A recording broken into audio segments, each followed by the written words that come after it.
Good evening, I'm Ben Mankiewicz. Thanks for watching TCM. Ahead tonight, a pair of westerns focused on bounty hunters. Often, cinematic bounty hunters are in it only for the payday, but the men in these two films have a deeper motivation. We begin tonight with one of the movies that helped Jimmy Stewart redefine his place in Hollywood after his career took a long pause during World War II. From MGM in 1953, also with a couple of heavyweight co-stars, Janet Leigh and Robert Ryan, this is The Naked Spur. Stewart, fittingly, plays a veteran who comes home from the Civil War to find his life upended. He's lost his land and he's desperate for money. With few alternatives, he turns to bounty hunting, where he's on the trail of a man wanted for murder. That's Robert Ryan. During the pursuit, Stewart picks up a pair of unwanted tag-alongs, played by Ralph Meeker and Millard Mitchell.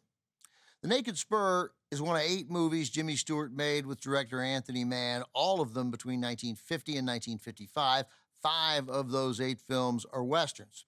Their movies together not only helped keep the western alive in Hollywood, but also reimagined the western into something deeper and something darker.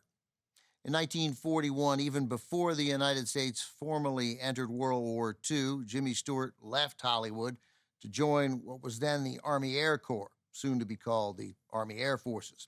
A highly decorated officer during the war, Stewart flew 20 missions over enemy territory. His life was in danger each time he flew. Young men under his command were killed. All of that changed him as a man and as an actor. After he returned 5 years later, Stewart was nearly 40. It was not so much that he struggled to get good roles, but they weren't roles necessarily suited to a man who'd gone through what Stewart experienced during the war. Director Anthony Mann noticed something in Stewart that hadn't yet been tapped with the nice guy roles the actor had fallen into playing throughout his early career. When he had been wronged in a film, when he showed anger, Mann said of Stewart, it was much more intense than in most actors. He could be extremely volatile. Their first film together, the 1950 Western Winchester 73, became a hit and set a template for the pair's future collaborations. This one is from 1953, with an Oscar-nominated screenplay by Sam Rolfe and Harold Jack Bloom, The Naked Spur.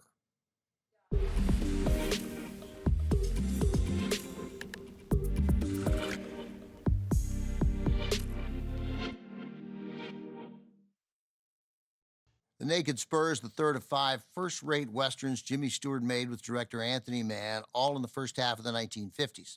Stewart regularly had another important collaborator who appeared with him in 17 westerns. That was his horse, Pie. Stewart built a unique bond with Pie. There's a well-known story tied to Stewart and Mann's next western together, The Far Country. For one scene, Pie needed to walk down a street unaccompanied and untethered and stop at the street's end. Stewart is said to have whispered instructions into Pie's ear before the shot. The horse then proceeded to execute his stage direction perfectly in a single take. Stewart repeatedly tried to purchase Pie, but his owner wouldn't sell. Stewart did get a painting of Pie by his friend Henry Fonda, who gave it to Stewart during production of their 1970 film, The Cheyenne Social Club. The painting hung in Stewart's home until his death in 1997. After Pie died, Stewart arranged to have the horse laid to rest in a secret grave on his ranch in the San Fernando Valley. "I loved him," said Stewart. "I loved that horse." Coming up, Randolph Scott is on the trail of 3 deadly train robbers from 1954. The Bounty Hunter is next on TCM. Next on TCM, The Bounty Hunter. Then, Diabolique. And later, The Postman Always Rings Twice. TCM delivers tonight.